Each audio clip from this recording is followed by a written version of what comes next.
Welcome back to Marvel Maniac, an MCU after show. This is your host, Eric Cicada, aka Mr. Honest, and today isn't really about Wonder Man, at least not yet. It's about how Marvel chooses to release its stories and what that says about their confidence in them. We just learned that Wonder Man is dropping all 9 episodes at once. January 27th, 2026. I've seen a few sources state this, and I'll be honest, that makes me nervous. Not because the show looks bad, but because Marvel's stories deserve time to breathe. Weekly episodes create conversation, anticipation, and community. When everything drops at once, it risks becoming content instead of an event, like Marvel is so keen to putting out. So today I want to talk about why that matters, what this release strategy says about Marvel right now, and then we'll go through the Wonder Man trailer beat by beat. What excites me, what works, and why I still think this show could still surprise people if Marvel lets it. I want to do this trailer breakdown just because we won't be getting as much episodes via the podcast of Wonder Man, and I'll tell you why a little bit later. Let me be 100% clear. I am not anti-Wonder Man. I'm just concerned about the release strategy, not the story quality.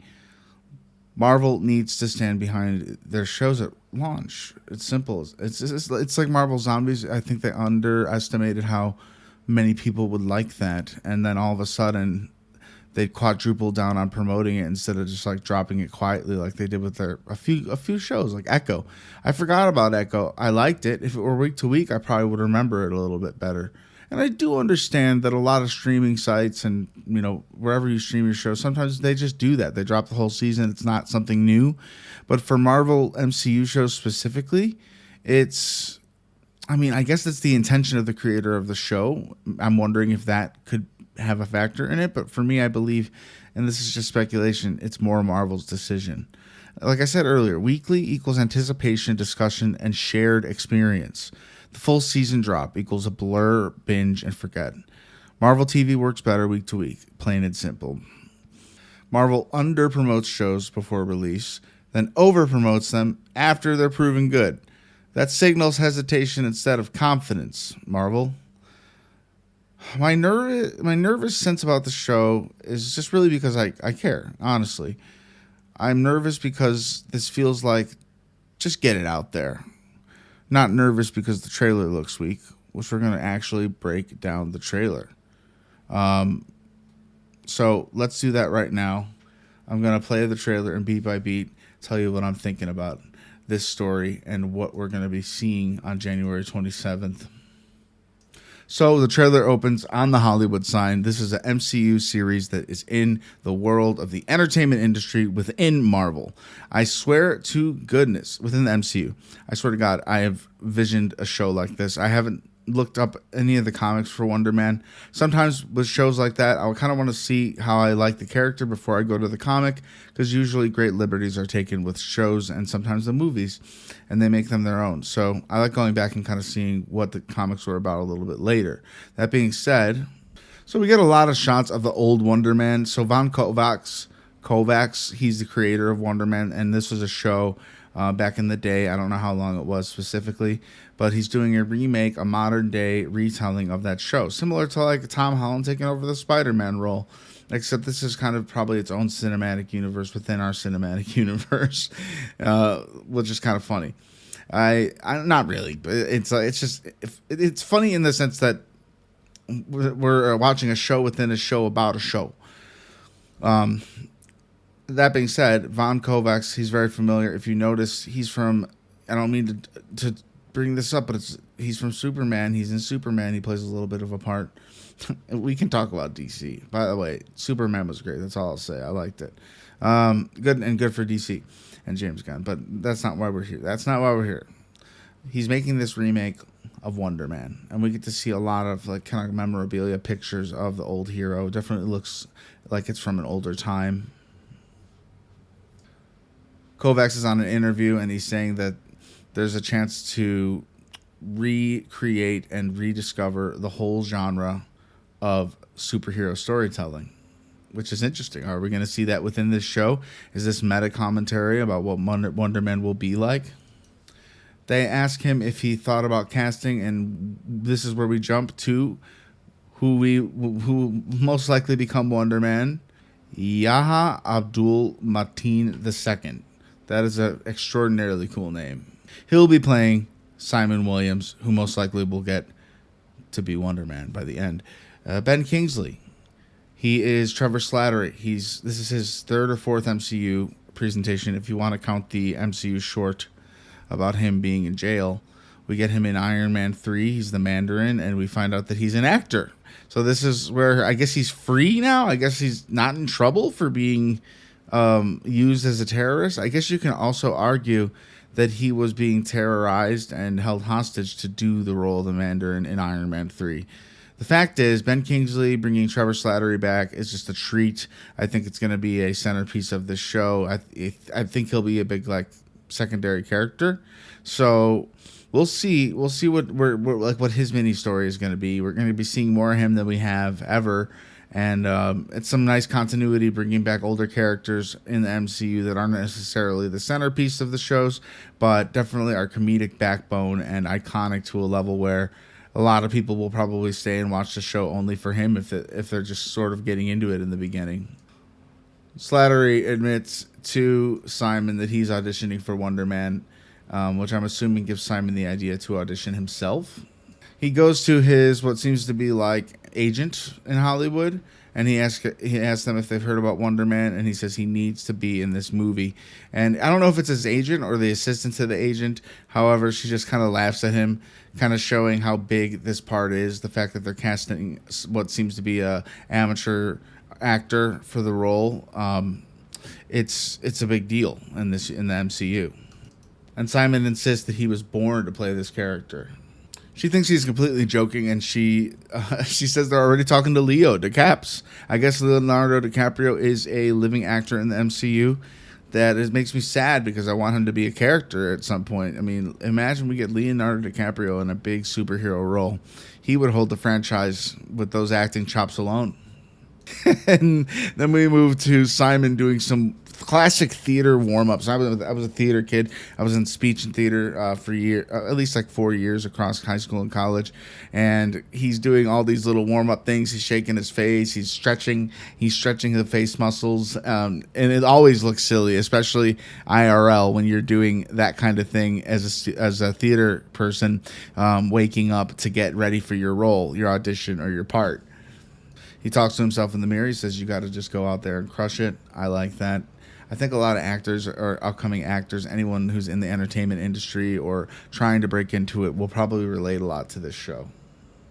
We get to see kind of where the audition's being held. You could see maybe 50 people out there trying to get their act together for Wonder Man. I totally bombed a big audition for a huge musical once because I was intimidated by the guy in the room. I could hear him doing the part insanely well. The number one key to an audition is not to compare yourself to anyone. Don't let that get in your head, and be yourself, or be the role that you're trying to put out there without influence from the other people doing things different. What makes you memorable is who you are as a person, not anyone else's idea of what the role should be. And I'm assuming we're going to get a lot. I'm going to be saying I'm assuming a lot this episode. But I think we're going to get a lot of actor moments and a lot of actor sub-meta talk. Hollywood shows that are about Hollywood, they tend to deep dive into themselves because it's definitely being written from a place that knows this world better than any world. Slattery and Simon have a conversation that he's trying to create a backstory for the role, and Slattery he has a completely different method. He says, just go in there and deliver the lines, pretty much. And that's not Simon's process. So the exact thing that I just mentioned, because this trailer came out 2 months ago. But like I said, I'm doing this now because I know it's all coming out at once. So I'd kind of like to preface this show. When I thought we were doing 9 episodes of it, I figured we could process a little bit as we're going. But we're going to process and predict through this trailer today. And exactly what I was talking about a bit ago, hearing other people do the same part you're auditioning for. You hear the whole audition table, like the judges, aka they're not the judges, like the casting people. They're all losing it and laughing at the guy that's going in ahead of you. And one of the actors says to Simon, "Man, that guy's killing it in there." It's the exact thing you don't want to be thinking about going in, and yet he's fallen into that trap already. The trailer makes it look like the guy that is killing it in there is Trevor Slattery. And they say, one of the casting people says, "Where have I seen him before?" And the other lady says, "I'm pretty sure he was a terrorist." And it cuts to him as the Mandarin in Iron Man 3. I mean, we're doing callbacks to movies that Iron Man 3 that came out 12 freaking years ago. And that's what I love about the MCU. I love it. Simon says Simon Williams reading for Wonder Man. He is looking a little bit nervous, I'll be honest with you.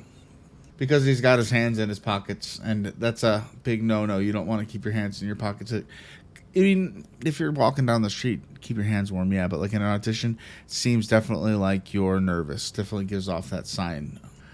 And he actually gets a call back, and his agent is the lady from the first meeting. So I guess this lady is going to be in the show a lot as his agent, which I think is great. She's funny. She says, "Just be normal, man. Don't botch this." She tries to get him in a good mindset by kind of yelling at him and telling him to not screw the pooch on this one. So they go to Kovac's house. It's a big mansion. He wants to meet Simon in his living room. And with him, accompanied, no joke, it's Trevor Slattery. I don't know. Maybe he does kill it as an actor. He was pretty dang good as the Mandarin. I like that villain. And then when they revealed him, he was so convincing as the villain, the Mandarin, that when he dropped it and became Trevor, it was so funny. It was one of the greatest comedic moments in Iron Man 3. One of the funniest moments for this character, and almost just in general. It's a really hilarious actor, and he's not a terrorist. As they're walking into Mark Kovac's house, to me, it seemed like there was only going to be just those two guys, Slattery and Simon, auditioning for the role. But there is also maybe like 6 to 8 other guys in the living room. And then Kovacs comes out, and he speaks to the actors. He tells them to explore the space within fiction and nonfiction, most likely because they are in a superhero world and they're doing a superhero movie. Kovacs is very confident. He says we're going to make the last movie on Earth, and that no one will have the balls to make another movie. This movie is going to be so good, you're never going to want to watch a movie again. I wish Disney was as confident in this show as Kovacs is in his movie. And then we hear "and action," and we see the big Wonder Man letters, larger than life. Simon calls his agent at the end of the trailer to see if there's any news on the part. She says pretty much stop calling her about it. And his reaction is pretty funny to that. So it is an 8-episode series. I think I might have said 9 before. So 8 all at once, streaming January 27th. So we do have a bit ways away for that. However, I was preparing to do an 8-week run every week talking about an episode of this show. It's not going to happen. If anything like this, like when it comes out on the day, we'll do what we did for Marvel Zombies. We'll cover each episode in one big episode. Most likely for this show, it's going to be more of a summary / standout moments. We'll see how the show goes. I'll take light notes across the way, but I like just taking it all in and talking about what stood out to me the most. It'll be a really fun episode, and I can only hope that the show's great. I think it's got promise because, in my opinion, in my prediction, after watching this trailer, I think that they're making him a superhero in real life somehow. So he'll be a superhero within a superhero show, be acting into a superhero show, and also being a superhero. I'm going down a funnel here.